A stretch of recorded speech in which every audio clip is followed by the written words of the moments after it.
গ্রামের রাস্তায় হাঁটছে সবাই। হাসান মান্নাতও এসেছে ওদের সাথে পাখিকে খুঁজতে। রাতের আধারে সবাই মিলে এক এক করে সব জায়গায় খুঁজলো, যেখানে যেখানে মেয়েটা যেতে পারে। গোলাপজানকে নিয়ে আসতো না গুলবাহার, কিন্তু পুরো বাড়িতে শুধু ওরা 3 জন থাকে। স্বামী স্ত্রী চলে এলে মেয়েটা বাড়িতে একা হয়ে যাবে, তাই নিয়ে আসা। আকাশে বড় একটা চাঁদ, আশেপাশে ছোট বড় অনেক গাছ।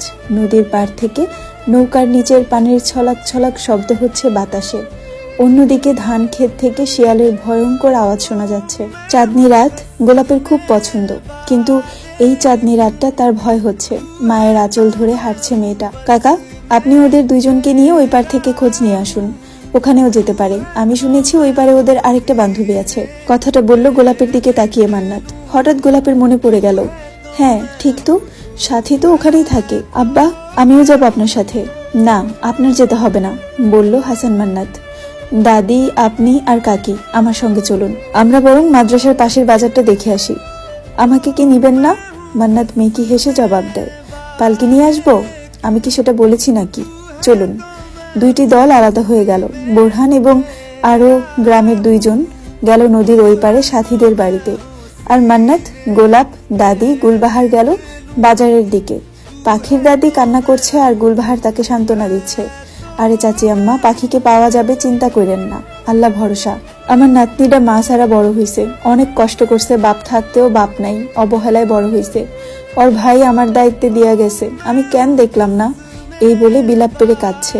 আর কয়েক কদম সামনে হাঁটছে মান্নাত আর গোলাপজান। আচ্ছা, তুমি কি সবসময় এভাবে ভয় পাও খালি? গোলাপ চোখ তুলে একবার মান্নাতের দিকে তাকায়, তো আবার পিছনে মায়ের দিকে তাকায়, আবার চোখ নামিয়ে হাঁটতে শুরু করে। মাথায় ঘুমটাটা এত বড় করে দিয়েছো কেন? মা বলেছে বাহিরে বের হলে যেন একটা চুলও দেখা না যায়, মাথা এমন ভাবে ঢাকবি। তাই এমন ভাবেই ঢেকেছো যে তোমার মুখটাই অদৃশ্য লাগছে। গোলাপজান চুপচাপ হাঁটছে, মাথা নিচু করে। এই মেয়ে, তুমি কি কথা কানে শোনো না? হঠাৎ গুলবাহার চিৎকার দিয়ে উঠেন। চাচি আম্মা! গোলাপ জলদি এদিকে আয়, দেখ পাখির দাদি কেমন যেন করতেছে। গোলাপ, মান্নাত পিছন ফিরে দেখে গুলবাহার বসে আছেন দুর্বা ঘাসের উপর। তার কোলে মাথা রেখে শুয়ে আছেন পাখির দাদি। গোলাপ দৌড়ে গিয়ে মায়ের পাশে বসে। ও দাদি, কি হয়েছে তোমার? দাদি উঠো, ও দাদি। ওনাকে চোখে মুখে পানি দিতে হবে। গোলাপের কান পর্যন্ত কথা পৌঁছানো মাত্র সে গেল পাশেই নদীর পানি আনতে। হাতে পানি নিয়ে উঠতে যেয়ে ঘুরে দাঁড়ায়, সঙ্গে সঙ্গে ধাক্কা লাগে এক শক্তপোক্ত সুঠামদেহী পুরুষের সঙ্গে। হাত দুটো মোনাজাতের মতো করে পানি নিয়েছিল, ধাক্কা খেয়ে সব পড়ে যায়। আপনি? জি আমি। আপনি না ভয় পাচ্ছিলেন, এখন ভয় কোথায় গেল? আপনি না বললেন পানি দিতে হবে দাদির মুখে, তাই তো নিয়ে এলাম। এই বলে হাতের দিকে তাকিয়ে দেখে হাত খালি। পানি কই? আমি চুমুক দিয়ে খেয়ে ফেলেছি। যা, আমি কি এটা বলেছি নাকি? এই বলে গোলাপ পিছন ঘুরে পানি নিতে যায়, আর ধাপ করে পা পিছলে পড়তে নেয়। নদীর তীরে মহিলারা যখন কাপড় ধোয় তখন একটা বড় কাঠের টুকরা রাখে, যেখানে সবাই কাপড় রেখে কাচতে পারে। সেটাতেই পা পিছলে পড়তে নেয় গোলাপ, আর পড়ার আগেই মান্নাত কোমর চেপে ধরে ফেলে। গোলাপজানকে পড়তে দেয় না, আর গোলাপজান সঙ্গে সঙ্গে ভয়ে চোখ খিচে বন্ধ করে ফেলে। নদীর পানিতে চাঁদের আলো পড়ছে, ধান খেতে জোনাকি পোকারা ঘুরছে, সাথে রাতের শীতল ঠান্ডা বাতাস। এক মোহমায়া ছড়িয়ে পড়েছে চারপাশে। মান্নাত এক দৃষ্টিতে চেয়ে আছে গোলাপের স্নিগ্ধ মুখখানায়। কি সুন্দর দেখতে লাগছে কালো জামাটায়, যেন কালো রংটি গোলাপের জন্যই তৈরি। দুধে আলতা গায়ের রং, তার উপর কালো রংটি যেন অস্থির লাগছে। গোলাপজান পিটপিট করে চোখ খুলে দেখে মান্নাত তার দিকে নেশাক্ত নয়নে চেয়ে আছে। পাখির দাদি মরে যাবে তো? কি? আপনি ছাড়ুন, পানি নিতে হবে তো। ও, এই বলে গোলাপজান উঠে দাঁড়ায়, লজ্জায় মুখ তুলতে পারছে না। তাও কোনো মতো আবার হাতে পানি নিয়ে যায় মায়ের কাছে। পাখির দাদির চোখে মুখে পানি দেওয়া হয়। সে উঠে আবার কান্না শুরু করে। সবাই মিলে বাজারের সামনে দাঁড়িয়ে আছে একটি দোকানের কাছে, যেখান থেকে কিছু বিকট শব্দ হচ্ছে। মনে হচ্ছে কেউ কারোর সঙ্গে জোর করছে, যেমন হাত ধরে টানাটানি। দাঁড়ান, এখানে কিছু আছে। এই বলে মান্নাত দোকানের দিকে তাকায়, দেখে বড় একটি তালা ঝুলছে, কিন্তু এটার চাবি তো মান্নাতের কাছে নেই। আর তাছাড়া মান্নাত শুনেছে গঞ্জে বাবার অনেকগুলো দোকান আছে, কিন্তু এই দোকানটা কার? দোকানের তালা ভাঙা কি ঠিক হবে? আরো অনেক কিছু ভাবছিল মান্নাত। হঠাৎ তালা ভাঙার আওয়াজ পায় মান্নাত। পিছন ফিরে তাকায়, দেখার জন্য কে তালা ভাঙছে। আর তখনই চোখ যায় গোলাপজানের হাতে থাকা ইটটায়। দোকানের তালা ভাঙার চেষ্টা করছে। দাঁড়াও, আমি করছি, দাও এটা আমার হাতে দাও। তালায় ৫-৬টা বাড়ি মারার পর তালাটি খুলে যায়। দোকানটি অন্ধকার ছিল। মান্নাত গুলবাহারের থেকে হারিকেন নিয়ে দেখে একটি মেয়ে পড়ে আছে, সাথে মান্নাতের মামাতো ভাই রায়ান। বাহিরে গ্রামের বেশ কয়েকজন ছিল, অনেকেই আজেবাজে কথা বলছে। দেখছস, আমরা সেরিরে খুঁজি আর এইখানে সেরি রঙ্গ করতেছে বেড়ালয়া। সি সি সি সি, ওর দাদি কতই না কানলো এই সেরির লেগা। বাড়িত অসহায় বাপটা আছে, শুনলে কি কষ্টটাই না পাইব। আপনারা থামুন। রায়ান, তুমি এখানে? আর পাখি এখানে কি করে? বলল মান্নাত। মান্নাত ভাই, আমরা একজন আরেকজনকে ভালোবাসি, তাই পালাতে চেয়েছিলাম, কিন্তু সকাল হওয়ার আগেই আপনারা চলে এলেন। কিন্তু আমরা যে ধস্তাধস্তি শুনলাম, মনে হলো কেউ কাউকে মারছে। গোলাপজান দৌড়ে গিয়ে পাখিকে ধরে, পাখিও গোলাপজানকে জড়িয়ে ধরে কান্না করে। কি রে সই, তুই কাউকে ভালোবাসিস এমন তো কখনো বলিস নাই। পাখি চুপচাপ দাঁড়িয়ে আছে, তার মুখে কোনো শব্দ নেই। আচ্ছা, এবার বাড়ি চলুন সবাই। কি কন সাহেব, এই মাইয়া লইয়া আমগো গ্রামে রাখমু? অসম্ভব। এই সেরির দেখা দিয়ে আমগো সেরিরাও নষ্ট হইব পরে। ওর ভাই প্রান্ত হোক, একটা দরবার বহামু এবার। কিসের দরবার? বিচার বিচার। তখন বোরহানউদ্দিন বলে উঠেন, যা বলার সকালে বলবেন সবাই, এখন যে যার বাড়িতে যাও। তারপর বোরহান মান্নাতের কানে কানে কিছু একটা বলেন।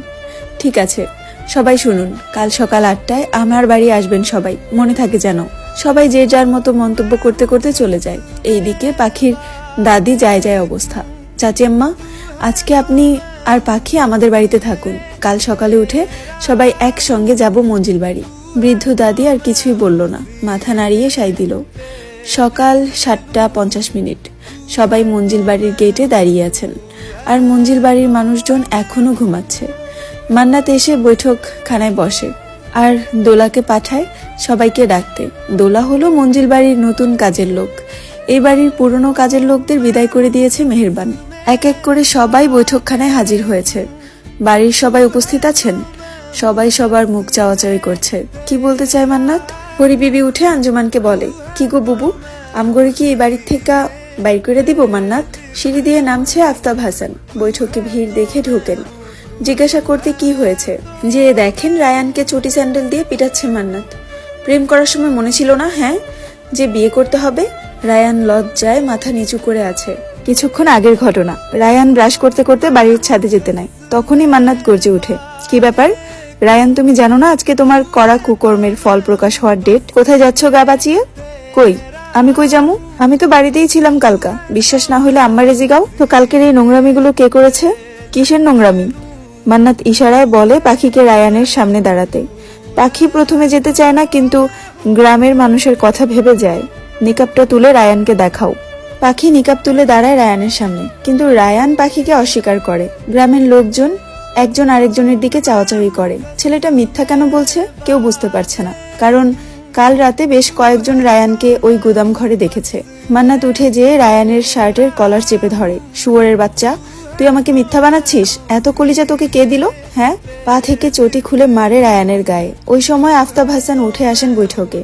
মান্নাত, কি করছো কি তুমি? ছাড়ো ওকে, এভাবে মারছো কেন? কি করেছে ও? মান্নাত বাবার দিকে তাকিয়ে গর্জে উঠে, চোখগুলো লাল হয়ে আছে। এই অবস্থায় মান্নাতকে যে কেউ দেখলে ভয় পেয়ে যাবে। আপনার বাড়ির লোকজনের ভালো মন্দ দেখার দায়িত্ব কার? আপনার, তাই না? কিন্তু আপনি কি করছেন? নাকি তেল দিয়ে ঘুমাচ্ছেন? এই আপনার নীতি?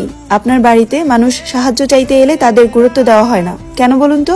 আপনার সহধর্মিনীর কাছে কেউ এলে বলে আপনি ক্লান্ত, ঘুমাচ্ছেন। আপনি পর্যন্ত কাউকে যেতে দেওয়া হয় না কেন বলুন তো? কাল এত বড় একটা ঘটনা ঘটলো আপনার গ্রামে, আপনাকে জানানোর প্রয়োজন মনে করে নাই আপনার বউ। আপনি বাড়িতে কিছু অপ্রয়োজনীয় লোক রেখেছেন, তারা কি করছে, কোথায় যাচ্ছে, কিছু কি খেয়াল আছে আপনার? আফতাব হাসান এতক্ষণ দাঁড়িয়ে সব কথা শুনে গম্ভীর কণ্ঠে বলে উঠল, কি বলতে চাচ্ছ তুমি? আপনার আদরের স্ত্রীর ভাইয়ের দুশ্চরিত্রা ছেলে কাল রাতে এই মেয়েটাকে নিয়ে আপনার চালের দোকানে লুকিয়ে রাখে। তারপর আমরা খুঁজে পাওয়ার পর জানাই এরা একজন আরেকজনকে ভালোবাসে, অথচ আজকে সে এই মেয়েকে চিনেই না। বাহ, আচ্ছা তুমি এত উত্তেজিত হও না, আমি দেখছি, বললেন আফতাব হাসান। রায়ান, তুমি এই মেয়েকে এই মুহূর্তে বিয়ে করবে, আর একটা কথাও যেন না বলতে হয়। রায়ান মাথা নত করে সম্মতি জানায়, জি আচ্ছা ফুপা। মেহেরবান তাকিয়ে তাকিয়ে দেখলো সবাইকে, তারপর নিঃশব্দে আস্তে করে উপরে নিজের কামরায় চলে যায়। এদিকে গোলাপজান আর গুলবাহার বাড়িতে বসে অপেক্ষা করছে দরবারে কি হয়েছে বোরহান উদ্দিনের কাছে জানার জন্য। বোরহান বাড়ি ফিরলেন দুপুরের দিকে।